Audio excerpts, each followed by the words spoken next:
Ladies and gentlemen, it gives me enormous pleasure to introduce to you Dr. SRK Khan.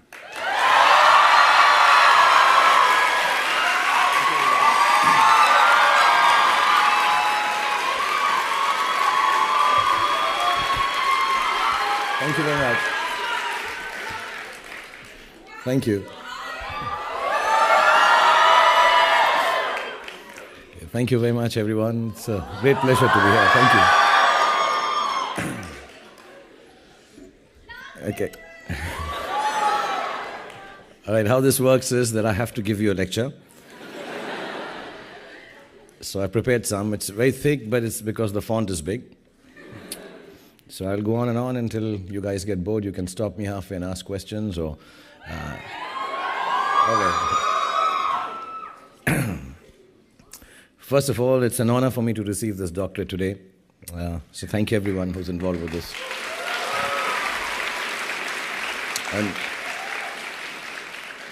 And humbled is a word often used by people in my profession. You know, you meet actors, they'll go, I'm very humbled, we all. I dislike the hypocritical, obsequious connotation of it in these contexts. So I'm not going to use it, but I will say that such occasions have a way of putting me right in my place, which is right there. So thank you everyone for putting me in my place. I do get invited to conferences and inaugurations now and then to speak. And when I receive the invite, I also receive my brief. It's usually about success and my tips on it. Not my toes. Those are covered by I will never show my toes clause in my contracts. They're very ugly. And it's my attempt at gender equality. My co-actresses have no cleavage clause, I have no toes clause. Now most people believe Bollywood stars aren't insightful about anything other than the fateful occurrences which made them stars in the first place. But I've had the odd divergence from being taken for stupid though. Recently I got an email from an International Association of Advertising and they said, dear Mr. Khan, the advertising community would like you to come and address them on globalization and disruptive marketing. And I spent the next 4 hours on Google trying to assimilate the disruptiveness of innovating a product to match its market. But it was one of those rare days when even Google can't help you. A day when you need to leave Google and ask for deliverance from God. But I have a film releasing soon, so I don't want to take extra favors from God before the film releases. So I chose business over knowledge. I did the next best thing. I sat on my IO Hawk. Have you guys seen that Segway thing? Yeah, so I went on my IO Hawk and told everybody, a gathering like yours, that there is nothing I can tell you that you already don't know. And people, when they're told they're smart, they like it. You're such an august gathering of people and blah, blah, blah. Instead, let me entertain you because you all deserve a break. And before the organizers could interject, I started thrusting my pelvic into their faces and broke out into the one and only intellectual thing I know how to do, the lungi dance. So I got away with it without being humbled. It always pays to be a better dancer than your advertisers. And what's more, they seem to have a good time. But that was a conference, and this is a doctorate from a prestigious university of Edinburgh. So I'm going to try to sound intelligent and insightful, especially for you today. One of the subjects on the list of 5 I was sent for my speech today was life lessons. So for whatever it is worth, here goes. Let me start at the very, very beginning. Whatever I've learned of life has been at the movies. Actually, the first few films that I did in my career and titles were given to them very nearly formulated whatever I know of life. And that's how I'm going to pass it on to you. One of the first movies of my career was a movie called Deewana. Must have... Okay. But do you remember the story of the film? I'll remind you the story. So I fall in love with a widow who I meet literally by accident, in which I very nearly kill her mother-in-law. Then I marry her. Not the mother-in-law, but the widow. The widow is not keen on the marriage because she still loves her late husband, but she marries me anyway. My rich, mean father disapproves of this unison and does what a rich, mean father does. He tries to kill the widow. And I'm naturally disgusted by his behavior. And after a long 2-page standoff with him, in which I use heavy-sounding Urdu words, I leave the house for good. Then for some reason, apart from the fact that I ride my motorcycle without holding the handlebar, I have an accident. Seeing me so forlorn and sad in the hospital bed, my ex-widow wife falls in love with me. And there is something about absolutely sick men which always attracts women to them. I've noticed this. The sicker, the better. Then again, by chance of fate, I rescue a stranger at night from a bunch of goons, and guess what? He turns out to be the original husband of my ex-widow wife, who hadn't died in spite of his inheritance-hungry uncle's best efforts. Now, evil uncle then decides to kidnap me and my ex-widow, now not so ex-present-day wife, to get hold of his nephew. I escape his clutches, and I come back with my wife's undead husband to rescue her. By now, she is, of course, strapped to a bomb. And do you think they'll take my doctorate back?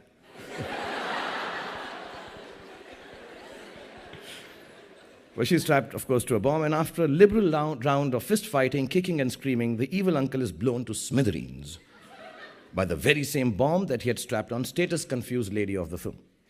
But not before the sacrificial ex-husband had done a kamikaze, unstrapping his ex-wife and set the bomb off, killing himself in the bargain.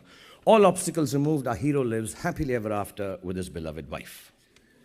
I'm not sure why the movie was called Deewana, which in Hindi means madness of a particularly nice or romantic kind. But I have a feeling it had something to do with the guy who wrote the plot. So here's my first life lesson, inspired by the movie title Deewana. Madness of the particularly nice or romantic kind is an absolute prerequisite to a happy and successful life. Don't ever treat your little insanities as if they're aberrations that ought to be hidden from the rest of the world. Acknowledge them and use them to define your own way of living, the only life you have. All the most beautiful people in the world, the most creative, the ones who led revolutions, who discovered and invented things, did so because they embraced their own idiosyncrasies. There's no such thing as normal. Normal is just another word for lifeless. Soon after I acted in Deewana, I became the hapless hero of a movie called Chamatkar. This movie had a more believable plotline. I get cheated of all my money by my best friend / conman and find myself asleep in a graveyard only to be awakened by the ghost of a murdered mobster. A ghost that only I can see and nobody else can. I am very perceptive that way. Anyway, the mobster ghost helps me get a job as a teacher through his ghostly good offices. I fall in love with his daughter, of course, from a wife that has passed on after being duped by the flunky of the mobster. Together, the ghost and I organize a cricket match. Yes, I was doing that even before I owned a cricket team. And avenge the various misdeeds done to us by bashing up the flunky and the con man. Then we forgive them because we have a good heart and let each other descend into their respective abodes, where we belong in the first place. He goes back to the grave, I go away with the babe. Now, Chamatkar means miracle, right and straightforward without any nuances. So my next lesson is the following. If you ever find yourself cheated of all your money and sleeping on a grave, do not fear. A miracle is near, either that or a ghost. But all you have to do is fall asleep, trust me. In other words, no matter how bad it gets, life is the miracle you are searching for. There is no other one around the corner.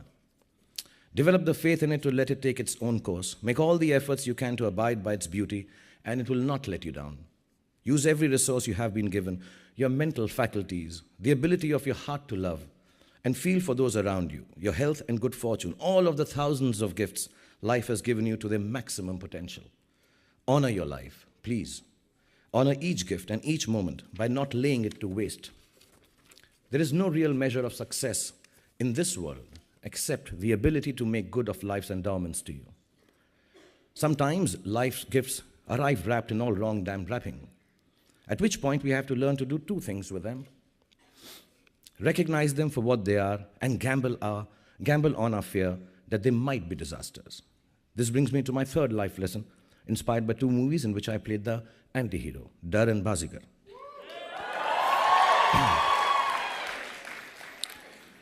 Okay, those stories I won't tell you, you seem to know them. But 20 years ago in the movies, roles were very clearly defined. They provided the security of your stardom in a sense. If you'd been successfully playing an angry young man, you'd pretty much be angry and young for the rest of your life. If you'd been a police inspector in 3 movies, odds were you'd be in the next 33 too. This applied to female actresses also. Wives were wives, seductresses were seductresses, mother-in-laws were mother-in-laws, and so on and so forth. Few actors would have willingly switched from romantic heroes to obsessively violent lovers.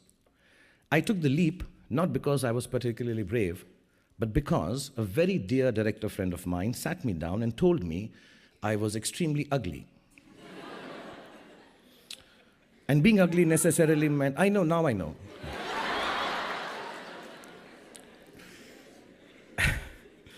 And being ugly necessarily meant I do bad guy roles. I wasn't the romantic hero types, he said. Actually, he used the words that my face was not chocolatey enough. So I started to eat a lot of chocolate. And while waiting for it to take effect, I jumped into bad guy roles. Dar means fear in Hindi, and everyone always tells you at speeches like this that you ought to be brave, so I'm not going to bore you with that idea. Instead, let me tell you this. Being brave means being shit scared all the way to the party. Yeah, I'm sorry if that word is being very scared all the way to the party. But getting there all the same and doing the funky chicken in front of all your teenage kids' friends anyway. Let me just add on behalf of all the fathers of the world who have embarrassed their kids by doing this, it takes a lot of bravery, resolve, and grit to do it. So just do it. Don't let your fears become boxes that enclose you. Open them out, feel them, and turn them into the greatest courage you are capable of. I promise you, nothing will go wrong. But if you live by your fears, everything that can possibly go wrong will go wrong. And you won't even have done the funky chicken. While we are on that, I do it. I do everything for you. I'm a doctor now.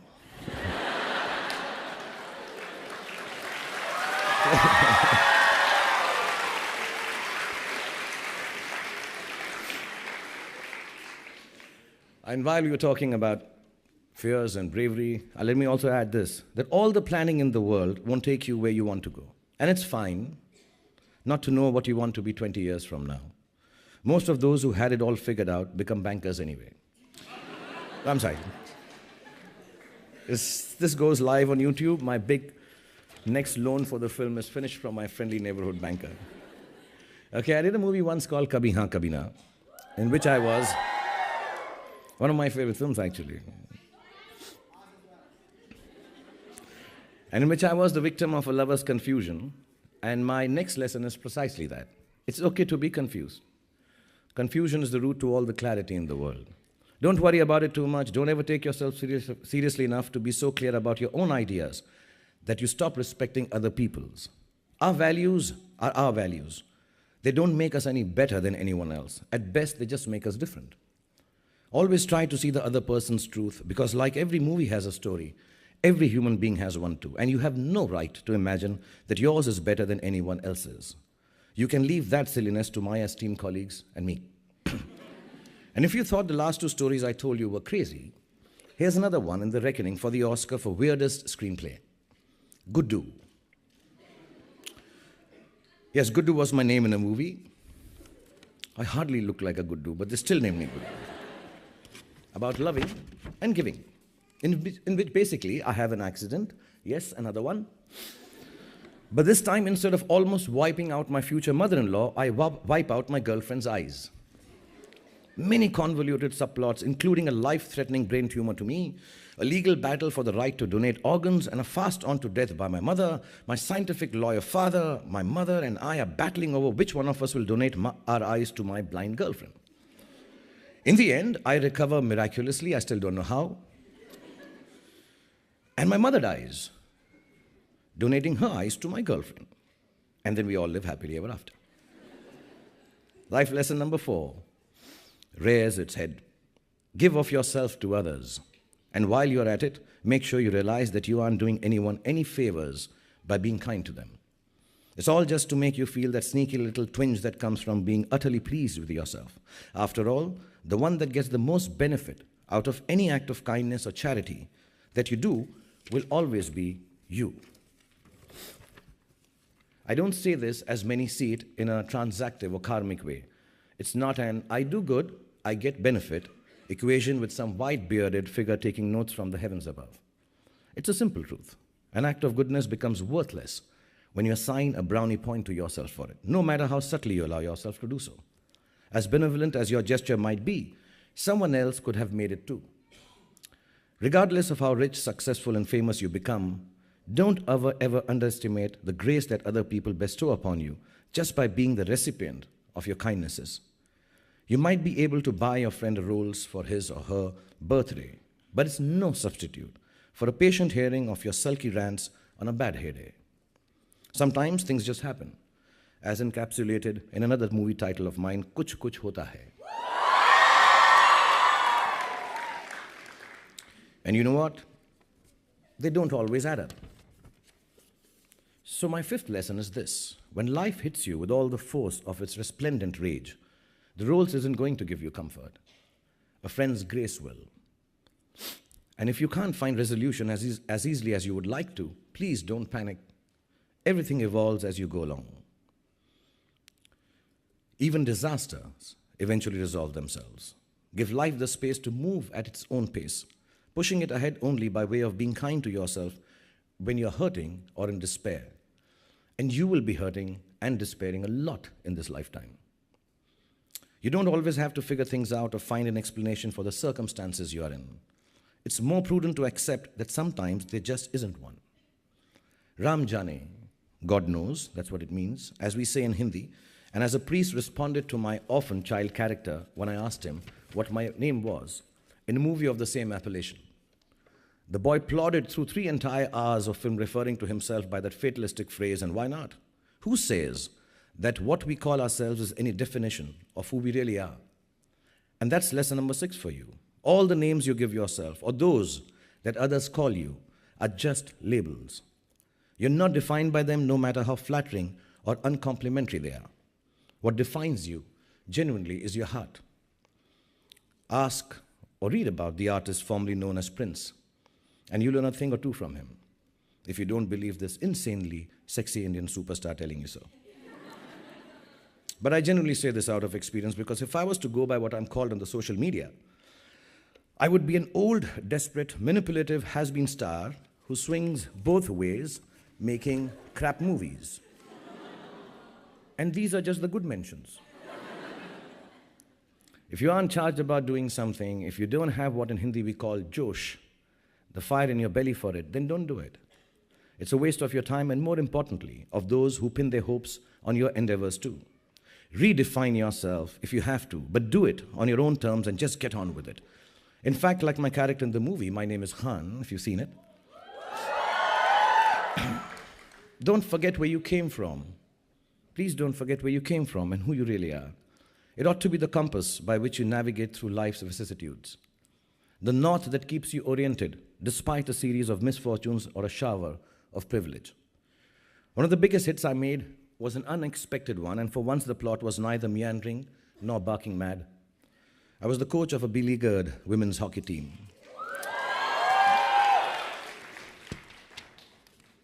That went on to overcome its own problems, its struggles, and win a world championship.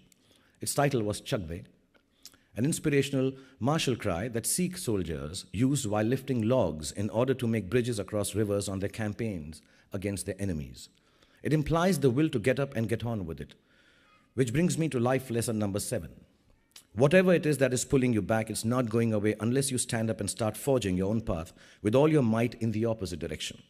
Stop whining and start moving, so to speak. I didn't mean the kid. Sadness and happiness. I'm sorry.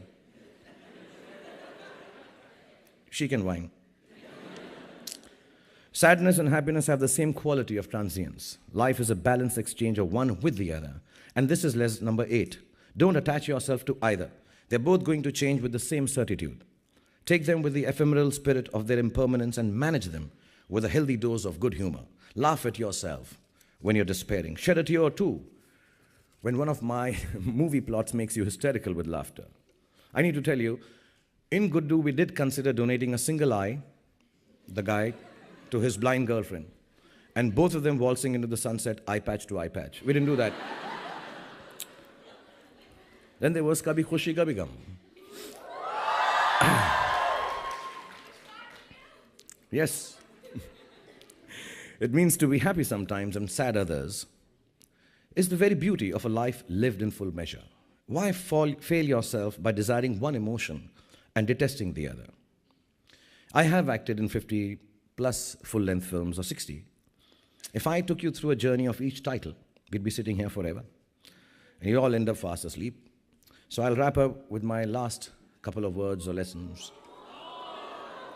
Okay, film number 17. This one is Live from the Heart, Dil Se. Chal chhaiyan chhaiyan. Dil Se, love people, love the world around you, love animals and birds and big cities and mountains, love dreams. Yeah. And love your work and love me forever, love your friends and love me forever, love your enemies and love me forever. But most importantly, my friends, love yourselves. Embrace all that this life has in store for you. Let your heart be as deep as the deepest ocean and as wide as the furthest horizon. Know that it is limitless. Love is not an excuse to grab or to hold on or own or to barter. It is the only excuse you will ever have to call yourself special. And if someone you love lets you down, don't fault yourself for not trusting him or her. Fault yourself for not trusting your love enough to forgive his or her trespasses. You never know what the future will bring, whether there will be a tomorrow or not. I died at a shockingly young age in a movie called Kal Ho Na Ho, which means just that. And I wasn't even a smoker in the film, which was sad. I've been told they're kids, so I can't use too many of these connotations and talk, so I'm controlling myself. But I never let my two older children watch it to the end. We even filmed, I asked Karan, my friend, to a whole alternate ending specially for them. But now they have grown up, and they're nearly as grown up as you are. They will soon be embarking on a wondrous journey of their own, like most of you are. Instead of trying to protect them from life, the wiser and older version of me grabs every chance to tell them, live as hard as you can in this very moment. Live now, live today. You may not see it with your youthful eyes, but now is as much time as you will ever get. Because tomorrow, we will all be dead. And just in case there is no cycle of rebirth, etc., why take a chance? I don't want to end this on a cynical note by reminding you about the reality of death. I want to let you all know that how important your today is. Your now is. Study hard, work hard, play harder. Don't be bound by rules. Don't hurt anybody. Never grow up and never, ever live somebody else's dream.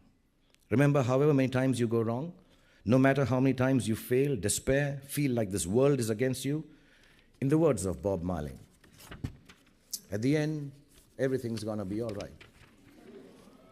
And in my words, Hindi फिल्मों की तरह life में भी अंत में सब कुछ ठीक हो जाता है, और अगर ठीक ना हो तो वो अंत नहीं है, पिक्चर अभी बाकी है मेरे पास. So all you kids here, please take it as the only truth you need to know. In the end, everything will be all right. Take it and believe it, because the most, and this I say honestly, the most unlikely actor to make it in Bollywood is telling you so. The most romantic hero who doesn't look anything like chocolate or taste like it. Thank you very much. I wish you all the best in your lives. These are the only life lessons I can give you. And I'm open to you if you guys want to ask me something, or I don't know what the protocol is. If you just hold on for a minute, we have polled the South Asian students in the